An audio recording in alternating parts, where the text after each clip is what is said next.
So hello students, this is lecture number 2। पिछली class में हमने सेनेलाज, बेल्जियम, श्रीलंका इनके बारे में डिस्कस किया था। अभी जैसे कि आप देख सकते हैं पीछे मेरी स्लाइड में, हमने यहाँ तक कंप्लीट कर लिया है। अब हम लोग और ज़्यादा मेजॉरिटिज्म समझेंगे श्रीलंका के अंदर। ये आप देख सकते हैं, this is the map and sorry this is the flag, and in flag you can also see that there is a impact of सिनेला।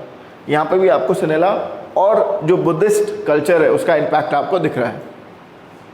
अगर हम बात करें मेजॉरिटिज्म इन श्रीलंका, तो हमको पहले पूरी श्रीलंका की स्टोरी जाननी पड़ेगी। तो हम स्टार्ट करते हैं story of Sri Lanka. So Sri Lanka got independence in 1948 from Britishers as we got in 1947। तो Sri Lanka become independent country. Okay, जब इंडिपेंडेंट मिली तो वहाँ पे जो सरकार बनी वो किसकी बनी? सिनेला कम्युनिटी की। After independence Sinhala community adopted the policy of majoritism. Majoritism की पॉलिसी इन्होंने अडॉप्ट की, मतलब कि यहाँ पे मेजॉरिटी में लोग सिनेला है तो वो उनके फेवर के हिसाब से ही काम करेंगे, उनके लिए ही काम करेंगे। ओके, अब क्या होता है कि 1956 के अंदर पहला एक एक्ट आता है और वो एक्ट होता है सिनेला डोमिनेंस के लिए, और वो एक्ट है दिस एक्ट 1956 एक्ट। इसमें ये कहा गया कि सिनेला की डोमिनेंस बढ़ जाएगी या फिर उसकी डोमिनेंस को बढ़ा दिया गया। अब सिनेला की जो लैंग्वेज है उसको घोषित कर दिया national language without any discussion with Tamils, just directly ignoring them. तो ये एक बहुत बड़ा डिस्प्यूट बन जाएगा आगे जाके। फिर बुद्धिज्म नेशनल रिलीजन घोषित कर दिया विदाउट एनी डिस्कशन, जस्ट उनको इग्नोर कर दिया, तमिल्स को, क्रिश्चियंस को। तो ये आगे जाके सिविल वॉर में कन्वर्ट होगा, जो हम देखेंगे। देन है प्रेफरेंशियल पॉलिसीज। जो भी पॉलिसी आएगी वो किसको ध्यान में रख के आएगी? सिनेलाज को। सिर्फ सिनेलाज को ही पॉलिसी में या फेवरेटिज्म में रखा जाएगा। सारी की सारी पॉलिसी, सरकारी नौकरी, सरकारी पोजीशन, हाई लेवल, ये देखिए गवर्नमेंट जॉब्स अभी जस्ट मैंने डिस्कस किया, तो किसको प्रायोरिटी दी जाएगी? सिनेलाज को। तो इससे ना तमिल्स में बहुत ज़्यादा आक्रोश हो जाएगा, गुस्सा हो जाएगा, because they are completely ignoring them. Okay, then dissatisfaction. जब एक ही इंसान को आप रेगुलरली इग्नोर करेंगे तो उसमें एक डिससेटिस्फैक्शन का इशू हो जाएगा। जैसे कि तमिल है, अब तमिल में डिससेटिस्फैक्शन हो गया कि भाई जो भी हो रहा है हमारे अगेंस्ट हो रहा है, हमारे लिए तो कुछ कर ही नहीं रहे लोग, खुद को ही बढ़ावा दे रहे हैं। तो इससे क्या हो जाएगा? और ज़्यादा लोग आक्रोश में आ जाएंगे। अब ये आप देख सकते हैं श्रीलंकन तमिल्स, और ये आप देख सकते हैं तमिल किड्स एंड सिविलियन। यहाँ पे डिमांड हो रही है कि हमारे लिए भी कुछ किया जाए, तमिल बच्चों को ना मारा जाए, ठीक है, सरकार हमारे लिए कुछ करे। सो आप देख सकते हैं अब धीरे धीरे क्या हुआ है, डिस्क्रिमिनेशन की भावना हो गई है, ठीक है, कि भेदभाव की भावना हो गई है, और तमिल्स इसको समझ रहे हैं। This will lead to civil war.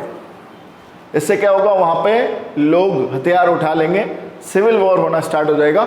ये स्टार्ट हुआ 1983 से लेकर 2009 में थोड़ा बहुत कंप्लीट कवर अप हुआ है, लेकिन अभी भी इम्पैक्ट है, अभी भी न्यूज़ आता है, तमिल टाइगर्स और ये सब आप सुनते हैं। तो आप देख सकते हैं किस तरीके से अपनी मांगों को लेने के लिए वॉर हो गई इंटरनली। जब देश के अंदर ही सिटीजन ही वॉर करने लग जाए, that is called civil war. Okay, so main causes of the civil war. अभी हम लोग समझेंगे सिविल वॉर हुआ क्यों, ठीक है, क्या कॉजेज थे। देखो, सिनेला एक्ट एंड मेजॉरिटिज्म, सबसे बड़ा इम्पैक्ट तो यही था। सिनेला का एक्ट आया जिसके अंदर सिनेलाज को प्रायोरिटी दी गई, और कंट्री को कंट्रोल कौन कर रहा है? सिनेला, ठीक है, पहला पॉइंट ये है, जिसकी वजह से सिविल वॉर हो गया। Second, Buddhism and Sinhala language.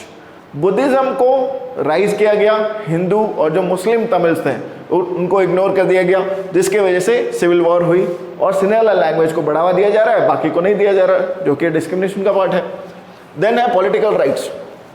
Political rights में आप देख सकते हैं कि जो भी इक्वलिटी ऑफ वोट या फिर पॉलिटिकल पार्टी बनाने का राइट्स तमिल्स को मिल ही नहीं रहा है। तो इससे क्या हो रहा है? और भी ज़्यादा प्रॉब्लम राइज हो गई हैं। फिर डिफरेंसेस, जब एक को आप बढ़ावा दे रहे हो, एक बिल्कुल ही आप छोड़ जा रहे हो, तो इससे क्या कंडीशन हो जाएगी? डिफरेंसेस। और जब डिफरेंसेस होगा तो वहाँ पर वॉर लाइक कंडीशन होगी। फिर lack of equal opportunity. Just हमने डिस्कस किया था कि सिनेलाज को प्रेफर किया जाता था गवर्नमेंट जॉब के लिए, तो तमिल्स जो हैं वो अपने आप को एक इस तरीके से डिस्क्रिमिनेटेड फील कर रहे थे। Then ignoring the demand of the Tamil. अब तमिल्स की भी कुछ डिमांड थी जिन्हें कंप्लीटली इग्नोर कर दिया गया। पीसफुली वो भी चाहते थे लेकिन सुना नहीं गया, जिसके वजह से they took the weapon in their hand. अब ये सारे पॉइंट्स हमने जस्ट अभी डिस्कस किए हैं। So consequences of the civil war in Lanka. इसके बाद में क्या हुआ, ठीक है, ये हम लोग अभी नेक्स्ट लेक्चर में पढ़ेंगे। आज हमने पढ़ा what was the major impact and what are the causes of civil war, और क्यों हुआ, क्या डिस्क्रिमिनेशन था, ये हम सब डिस्कस कर चुके हैं। So thank you very much.